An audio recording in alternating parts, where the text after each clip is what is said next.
Bienvenidos a la primera clase de nuestra nueva metodología de estudio. Soy Josefina Silva, profesora de Historia, Geografía y Ciencias Sociales y los acompañaré el día de hoy. Antes de comenzar la clase en sí, voy a explicar cómo funcionará esta metodología. Esta consistirá en guías de contenidos y actividades de aplicación de estos y videos explicativos que profundizarán los contenidos. Cualquier pregunta, duda o acotación puede ser dejada en los comentarios y serán aclaradas en los mismos para que todos los puedan ver. Si sus preguntas son más específicas, pueden enviarlas al mail que se encuentra en la diapositiva y en su guía. Las guías deben ser resueltas en sus cuadernos, fotografiadas y enviadas al mail de la imagen. La clase de hoy será sobre Reforma Protestante y Contrarreforma Católica. El objetivo de la clase es conocer y comprender el quiebre de la unidad religiosa de la Europa occidental y las consecuencias que este proceso trajo consigo. En la actualidad existen varias religiones e iglesias distintas con las que convivimos a diario, entre ellas las que se encuentran en las fotografías. En estas se representan los ritos de la religión cristiana, pero que corresponden a diferentes iglesias y doctrinas. Una nos muestra el rito de la Eucaristía por un sacerdote católico levantando la hostia y la otra nos muestra un rito de la Iglesia Evangélica Metodista Pentecostal y sus fieles en el templo de JBC. Esta diferenciación entre Iglesia cristiano-católica y la cristiana evangélica viene desde el proceso de reforma y contrarreforma que se da en la Edad Moderna. Para poder empezar a hablar, por lo tanto, sobre este proceso, debemos contextualizar dónde nos encontramos espacial, temporal y culturalmente hablando. Cuando hablamos de edad o era moderna, nos situamos en Europa occidental, que tal y como se muestra en el mapa, está compuesta por los países que en la actualidad ocupan la parte oeste de Europa, como Alemania, Bélgica, Francia, España, Italia, Dinamarca, Inglaterra, etc. De la misma forma, nos ubicamos temporalmente en el siglo XVI. Por lo tanto, entendemos que el hombre de la época ya conoce las ideas humanistas y renacentistas que nacen después del fin de la Edad Media, en el siglo XV. Estas ideas vienen de la mano con un cambio de mentalidad y de cómo el hombre ve, se relaciona y se enfrenta a su entorno y al mundo. Pasamos a hablar entonces del antropocentrismo, donde el hombre se convierte en la medida de todas las cosas. La Iglesia Católica, a pesar de la mentalidad antropocéntrica, sigue teniendo un rol muy importante dentro de la sociedad y el mismo hombre renacentista es un ferviente devoto. Esto se ve reflejado en la construcción de inmensas obras arquitectónicas como catedrales, basílicas, iglesias y templos, y en la reiteración de motivos sacros dentro de las expresiones artísticas del Renacimiento, como podemos observar en las fotografías.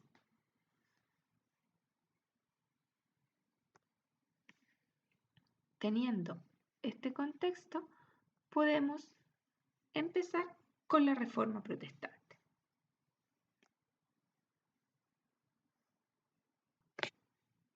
Hablamos de reforma religiosa como un movimiento cristiano que se inicia en Alemania de mano de Martín Lutero durante el siglo XVI, que lleva finalmente a un cisma o separación de la Iglesia cristiana católica, como se conocía hasta la época.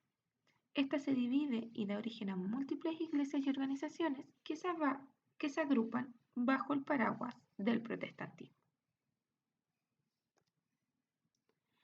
Entre las principales causas de la reforma nos encontramos con la siguiente. Primero, la venta de reliquias sagradas e indulgencias para la construcción de la Basílica de San Pedro, la venta de cargos eclesiásticos, la falta de preparación de los sacerdotes para cumplir sus labores, que el clero vivía alejado de los votos de caridad y de austeridad que formaban parte fundamental del código moral de la Iglesia, entre otras.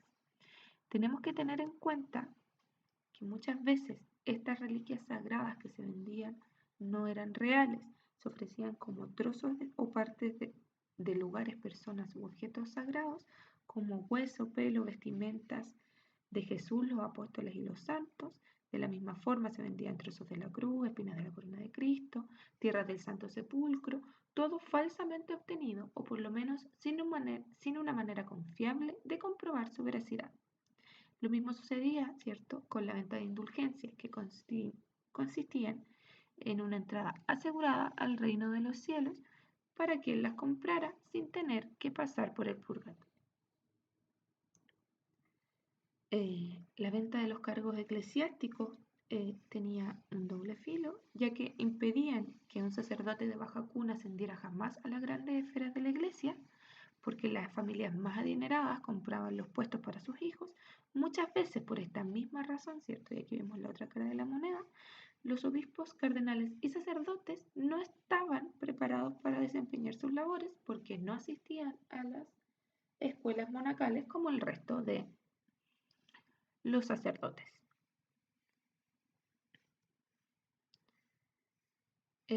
Tenían además una laxitud a la hora de actuar en términos morales y de los valores de la caridad y la austeridad, ya que si la iglesia de la época tenía alguna característica por la que se destacaba, era su opulencia y ostentación de sus riquezas.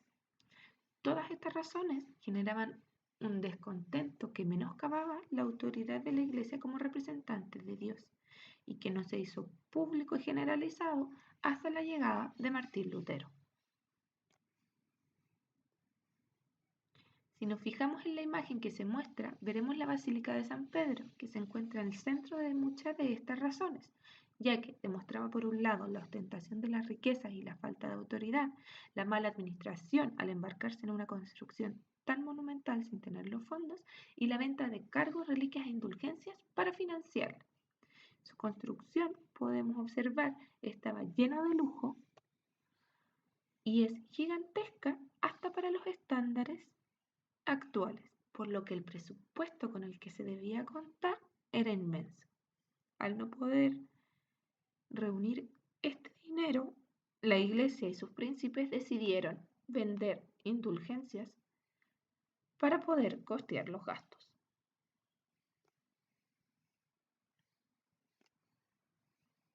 Martín Lutero, que vivió entre 1483 y 1546, fue un teólogo y fraile agustino que impulsó la reforma en Alemania.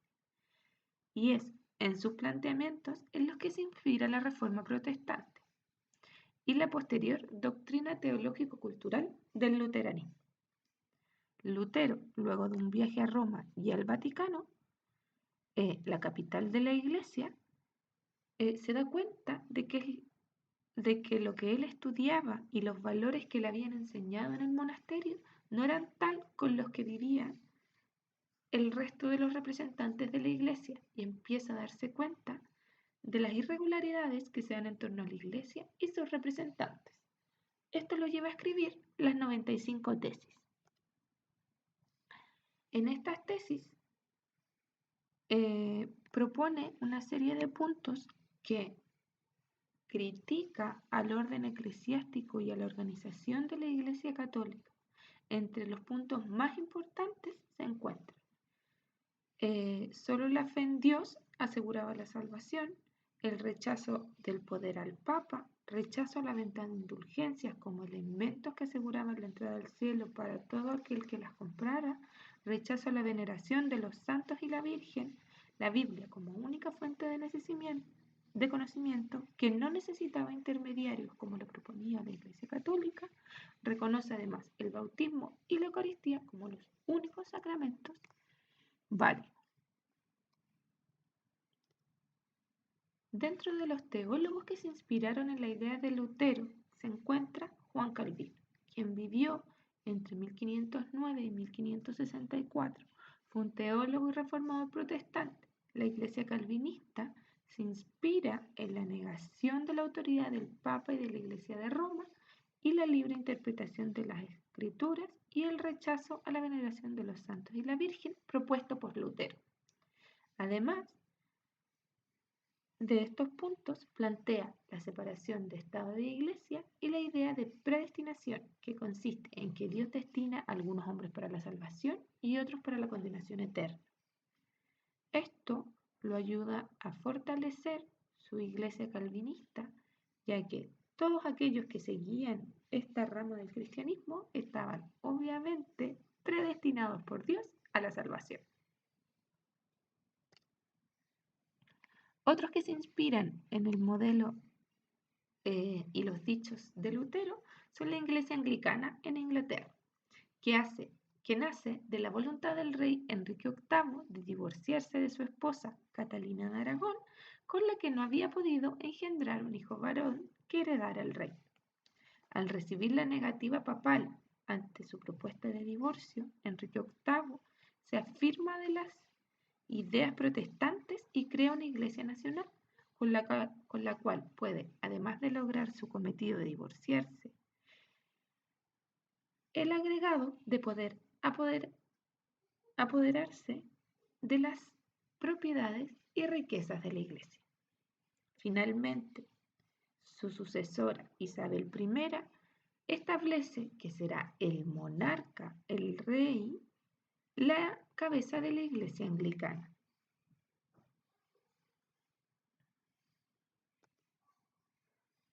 Contrarreforma católica. La iglesia católica, al ver que su poder estaba siendo minado a lo largo de Europa, decide tomar cartas en el asunto. A este pronunciamiento y proceso de cambio se le conoce como Contrarreforma católica. Entonces, entenderemos como contrarreforma el proceso de reforma interna que realiza la Iglesia Católica para dar respuesta a los postulados protestantes. Para ello se realiza el Concilio Ecuménico de Trento, que reúne a todos los príncipes de la Iglesia para decidir qué medidas se tomarán respecto a la amenaza protestante.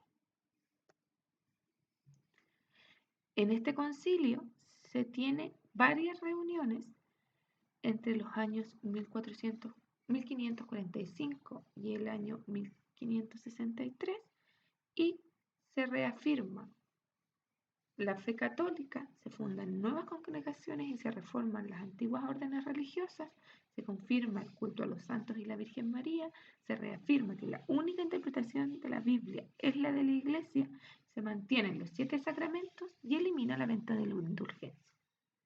Todo esto como respuesta a los planteamientos ya no solo de la Iglesia luterana, impulsada por Martín Lutero, sino a todas las iglesias protestantes de la época, como dijimos anteriormente, la calvinista y la anglicana son ciertos ejemplos.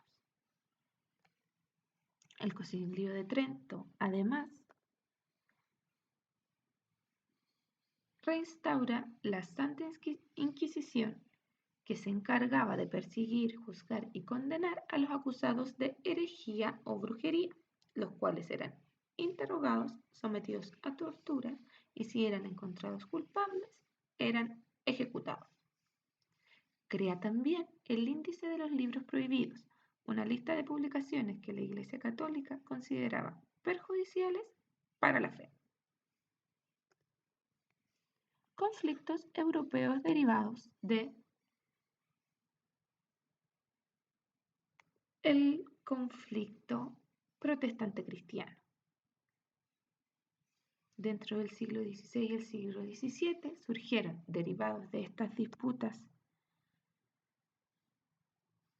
entre católicos y protestantes, una serie de conflictos que traspasan el plano religioso y se convierten en conflictos políticos, como los dos siguientes ejemplos. La Guerra de los 30 años, que inicia como un conflicto interno dentro del Sacro Imperio Romano Germánico, lo que ahora es Alemania, y se extiende hasta afectar varias naciones de la Europa Central. Y el conflicto francés entre los cristianos católicos y los hugotones protestantes, que solo se resuelve con el Edicto de Nantes, que establece la tolerancia religiosa. Esto logra resolver el conflicto hasta casi un siglo. Con esto damos por terminada la clase de hoy. Solo queda que copien y respondan en sus cuadernos las preguntas de metacognición y respondan las actividades de la guía en su cuaderno. Que tengan un lindo día. Hasta pronto.